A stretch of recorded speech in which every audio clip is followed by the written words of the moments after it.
Hello friends, एडुटेरिया पे आप लोगों का स्वागत है। उम्मीद करते हैं कि मौलिक अधिकार का जो पहला पार्ट था वो आप लोगों को अच्छे से समझ में आया होगा और पढ़ने के बाद मज़ा भी आया होगा। तो आज हम लोग पढ़ेंगे इस वीडियो के थ्रू उसके बचे हुए अन्य पार्ट्स और उनसे आने वाले अन्य क्वेश्चन। चलिए शुरू करते हैं। सबसे पहले हम लोग देखते हैं कि मौलिक अधिकारों के संबंध में हम लोगों ने पढ़ा था कि 6 मौलिक अधिकार वर्तमान में हमारे संविधान में मौजूद हैं और इन 6 में से जो 3 अधिकार थे, समानता का अधिकार, स्वतंत्रता का अधिकार और शोषण के विरुद्ध अधिकार, ये 3 अधिकार हम लोगों ने पिछले वीडियो में पढ़ लिए थे। अगर आप लोगों में से किसी ने ये वीडियो नहीं पढ़ा है तो प्लीज़ पहले उसे देख लें, फिर आप ये देखिए, बहुत मज़ा आएगा। चलिए शुरू करते हैं। हम लोग चौथे मौलिक अधिकार से शुरू करेंगे इसको। हमारा जो चौथा मौलिक अधिकार है वह है धार्मिक स्वतंत्रता का अधिकार। इसका वर्णन भारतीय संविधान में अनुच्छेद 25 से लेकर के 28, 25 to 28 के बीच में किया गया है। धार्मिक स्वतंत्रता से तात्पर्य यहाँ ये है कि धर्म को मानने और उससे आगे की जो स्वतंत्रता है वो जनता को दी गई है। ऐसे हम लोगों ने पहले पढ़ा था प्रस्तावना में कि हमारा देश जो है वो धर्मनिरपेक्ष राष्ट्र है, जहाँ राष्ट्र किसी के धार्मिक मान्यताओं में हस्तक्षेप नहीं करता, यानी धर्म का, राष्ट्र का कोई धर्म नहीं है। तो जो व्यक्ति का धर्म है उस व्यक्ति के धर्म के लिए ही ये अधिकार उन्हें दिए गए हैं। तो सबसे पहले हम लोग देखेंगे कि अनुच्छेद 25 में क्या है, 26 में क्या है, 27 में क्या है और 28 में क्या है। देखिए यहाँ पे ज़रूरी नहीं है कि चारों याद रहे, लेकिन हम लोग इसको कीवर्ड से याद करेंगे ताकि अगर कभी क्वेश्चन पूछा जाए तो आसानी से आप बना सकें। तो कभी भी पूरे लाइन को याद करने का प्रयास ना करें। अगर पूरा लाइन सेम टू सेम याद करने का प्रयास करेंगे तो रट्टा मारना पड़ेगा और दिन भर बैठ के आप रटते रहेंगे, फिर कन्फ्यूजन हो जाएगा कि 25 में क्या था, 26 में क्या था, 27 में क्या था। तो कीवर्ड्स पकड़ते हैं। 25 में कहता है कि किसी भी व्यक्ति को धर्म को मानने, उसका आचरण करने और उसका प्रचार करने की स्वतंत्रता है। यानी हम किसी धर्म को माने, उसके नियमों का पालन करें, उसका आचरण करें और उसका प्रचार करें। यह हमें अनुच्छेद कितना गारंटी देता है? 25। इसी अनुच्छेद के तहत कई धार्मिक कार्यों की स्वतंत्रता मिली हुई है। जैसे आप लोग जानते होंगे कि सिख जो धर्म है उसमें पाग पहनना जो है वो अनिवार्य होता है। तो एक 25 अनुच्छेद के तहत ही छूट मिला हुआ है कि वो बाइक पे जो है हेलमेट की जगह पाग लगा के भी चलते हैं तो उन्हें रोका नहीं जाता है, क्योंकि वह धर्म का उनका आचरण है और वो कर रहे हैं तो वह गैरकानूनी नहीं है, बल्कि उनको ये मिला हुआ स्वतंत्रता है। तो यहाँ आपने 25 में पढ़ा मानने की, आचरण करने की और प्रचार करने की। 26 में है धार्मिक प्रबंधन करने की स्वतंत्रता, यानी धार्मिक जो क्रियाकलाप है उनका मैनेजमेंट करने का। तो कीवर्ड पकड़ेंगे यहाँ, मानना, आचरण करना, प्रचार। यहाँ क्या हो गया? प्रबंधन करने की प्रक्रिया। नेक्स्ट है 27 में धार्मिक कार्यों को संपोषित। संपोषित से मतलब यहाँ आप मुद्रा से समझ सकते हैं, धार्मिक कार्यों में जो पैसे देते हैं उससे जुड़ा हुआ है। धर्म को संपोषित करने का अधिकार है, यानी आप इसमें पैसे वगैरह देंगे, उस पर जो टैक्स संबंधी रियायत दी जाती है उसके संबंध में अनुच्छेद 27 में वर्णन है। और 28 कहता है कि प्रत्येक जनता को यह अधिकार है कि वह किसी धार्मिक, शिक्षा, उपासना में उपस्थित होने की स्वतंत्रता। अब यहाँ कीवर्ड पकड़ेंगे। हमने पहले पढ़ा कि धार्मिक स्वतंत्रता जो है वो लेकर 25 से लेकर के 28 के बीच में है और इसी में हम लोग पढ़ेंगे 25 में है धर्म को मानने, आचरण करने, प्रचार करने की।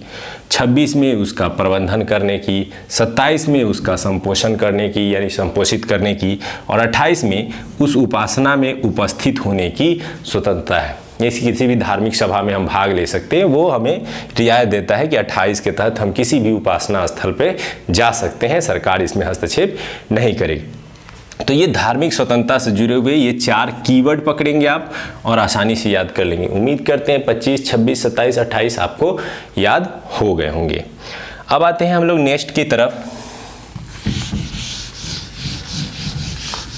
हमारा जो नेक्स्ट है मौलिक अधिकार 5 नंबर, वह है हमारा अधिकार संस्कृति एवं शिक्षा संबंधी अधिकार, या फिर सांस्कृतिक एवं शैक्षणिक अधिकार भी बोलते हैं उसको, संबंधी अधिकार, इसका वर्णन भारतीय संविधान में 29-30 के बीच किया गया। आपको यहाँ एक कीवर्ड याद रखना है कि यह अधिकार केवल अल्पसंख्यकों को दिया जाएगा। कीवर्ड याद रखना इसलिए जरूरी है क्योंकि कई एग्जाम में पूछे गए हैं कि भारतीय मौलिक अधिकारों में कौन सा अधिकार केवल अल्पसंख्यकों के लिए दिया गया है। तो संस्कृति एवं शिक्षा संबंधी अधिकार केवल अल्पसंख्यकों को ही प्रदान किए गए हैं, ये अन्य बहुसंख्यकों को अधिकार नहीं दिए गए हैं। तो ये अल्पसंख्यकों को क्या क्या अधिकार है, अनुच्छेद 29 में आते हैं। अनुच्छेद 29 में कहता है अल्पसंख्यकों के हितों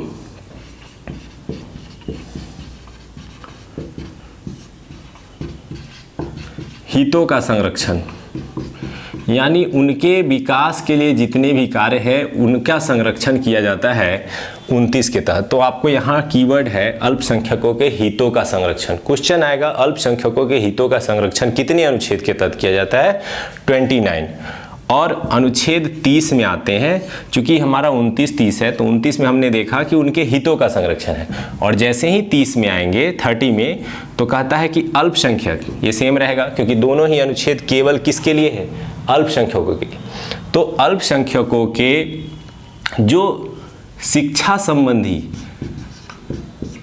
प्रावधान है उनका संरक्षण है।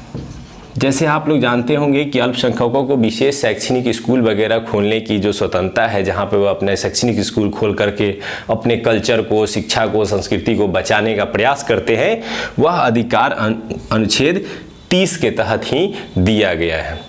तो आप आसानी से याद कर सकते हैं कि 29 में उनके हितों का संरक्षण है और 30 में उन्हें शिक्षा संबंधी संरक्षण दिया गया है ताकि वो शैक्षणिक स्थानों के माध्यम से अपने संस्कृति को बचाने का प्रयास कर सकते हैं। तो आसानी से याद हो गया। अब आते हैं लास्ट छठा है संवैधानिक उपचारों का अधिकार।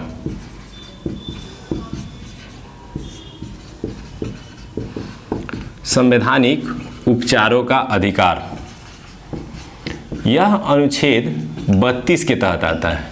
आप सोच रहे होंगे 30 तक यहाँ था, 31 कहाँ गायब हो गया। हमने स्टार्ट में पिछले वीडियो में पढ़ा था कि 31 में ही वह अधिकार था संपत्ति का अधिकार, जिसे बाद में बढ़ा दिया गया 301 के तहत कानूनी अधिकार।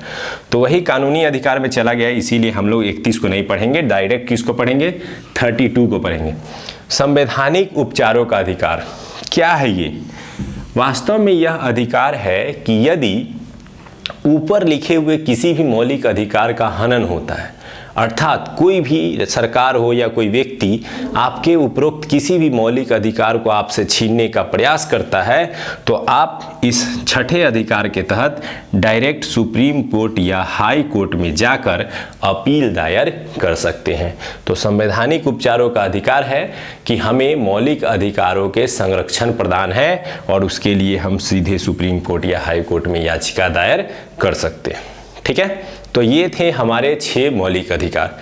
इस वाले से कई क्वेश्चन बनते हैं, जैसे ये संवैधानिक उपचारों के अधिकार को BR अम्बेडकर ने भारतीय संविधान की आत्मा कह के पुकारा है। क्या कहा है? आत्मा। ये कई एग्जाम में क्वेश्चन आए हैं कि BR अम्बेडकर ने भारतीय संविधान के किस प्रावधान को संविधान की आत्मा कहा है?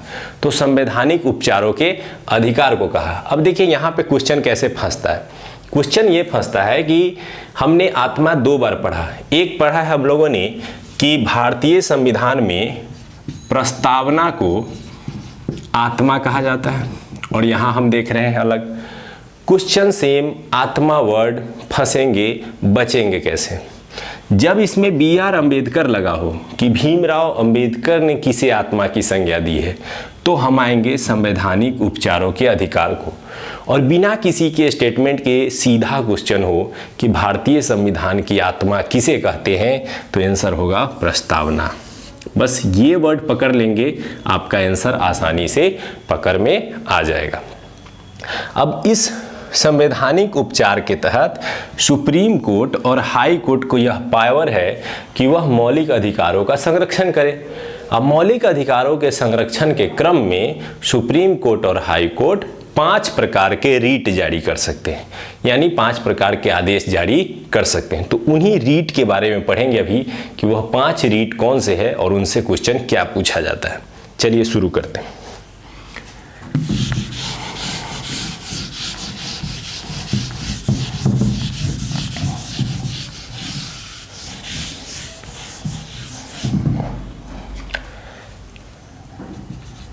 सबसे पहले आप याद कर लें कि अनुच्छेद 32 के तहत सुप्रीम कोर्ट और अनुच्छेद 226 के तहत हाई कोर्ट रीट जारी करता है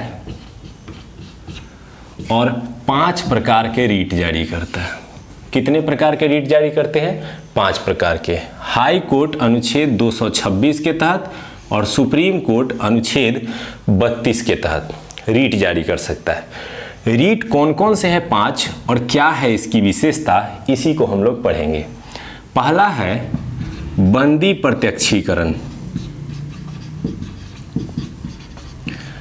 अब देखिए यहाँ पे ये वर्ड्स याद करना कई बार स्टूडेंट्स के लिए डिफिकल्ट हो जाता है कि बंदी प्रत्यक्षीकरण, परमादेश।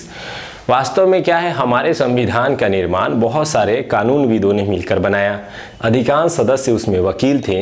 यही कारण है कि जितने भी संविधान में वर्ड यूज किए गए वो मैक्सिमम वकालत से जुड़े हुए वर्ड हैं, इसीलिए ये वर्ड थोड़े से टफ लगते हैं। चलिए आइए, बंदी प्रत्यक्षीकरण ये पहला रीट है और यह रीट भी वही सुप्रीम कोर्ट और हाई कोर्ट जारी करते हैं। कब जारी करते हैं?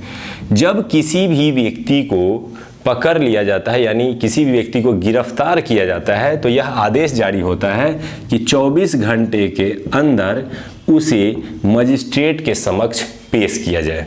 तो आप सीधा सीधा इसको ऐड कर सकते हैं, बंदी और 24 घंटे। ये हम लोग ऑलरेडी अनुच्छेद 22 में पढ़ चुके थे। ठीक है, तो यहाँ से भी याद हो गया कि बंदी बनाएगा कितने घंटे के लिए? 24 घंटे के लिए। नहीं बना सकता, 24 घंटे के अंदर उसको क्या करना पड़ेगा? मजिस्ट्रेट के संबंध पेश करना पड़ेगा। और इस संबंध में जो आदेश जारी होता है सुप्रीम कोर्ट और हाई कोर्ट द्वारा, उस आदेश को कहते हैं बंदी प्रत्यक्षीकरण। याद रखना बहुत आसान है, इसको कोड करेंगे, बंदी को जोड़ेंगे किसके साथ? 24 घंटे के साथ। आ जाइए दूसरा, परमादेश। अब परमादेश से इसमें एक वर्ड निकालेंगे हम लोग, आदेश। यह आदेश दिया जाता है सुप्रीम कोर्ट और हाई कोर्ट द्वारा वैसे अधिकारियों को, स्पेशली सरकारी अधिकारियों को आदेश दिया जाता है कि यदि वे अपना कार्य ठीक से नहीं कर रहे हैं, अपने कर्तव्यों का पालन नहीं कर रहे हैं, तो उनके विरुद्ध आदेश पारित किया जाता है कि आप अपने कर्तव्यों का निर्वहन करें। तो यहाँ पे आपको याद रखना है, परमादेश वैसे सरकारी अधिकारियों के विरुद्ध आदेश है जिसमें उन्हें अपने कर्तव्यों का पालन करने के लिए बाध्य किया जाता है। तो यहाँ याद कैसे करेंगे? परमादेश यानी आदेश किसको? सरकारी अधिकारी को। किस लिए? कर्तव्यों का पालन करने के लिए। तो पहला हमने याद किया, बंदी प्रत्यक्षीकरण 24 घंटे, परमादेश आदेश सरकारी अधिकारियों को, किस लिए? कर्तव्यों का पालन करने के लिए। जिस कर्तव्य का पालन करने के लिए उन्हें पद दिया गया है उसका पालन वो नहीं कर रहे हैं, इसीलिए यह आदेश उनके विरुद्ध जारी किया जाता है। तीसरा हम लोग आते हैं तो मिलता है प्रतिषेध।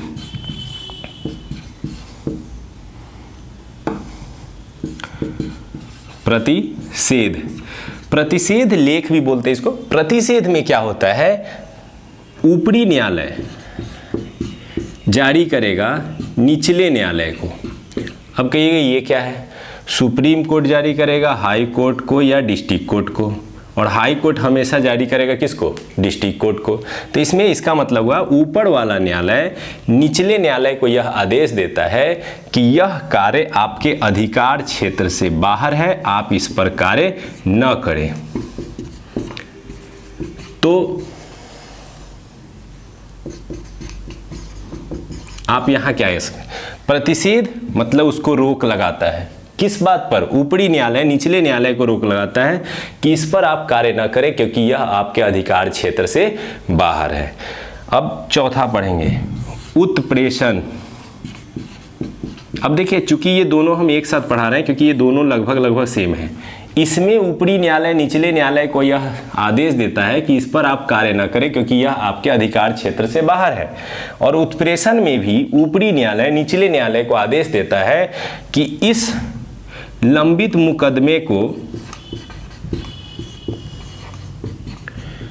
मेरे पास भेज दे क्योंकि यह भी आपके अधिकार क्षेत्र से बाहर है, यानी आपके यह कार्य क्षमता से बाहर है, तो आप मेरे पास भेज दें।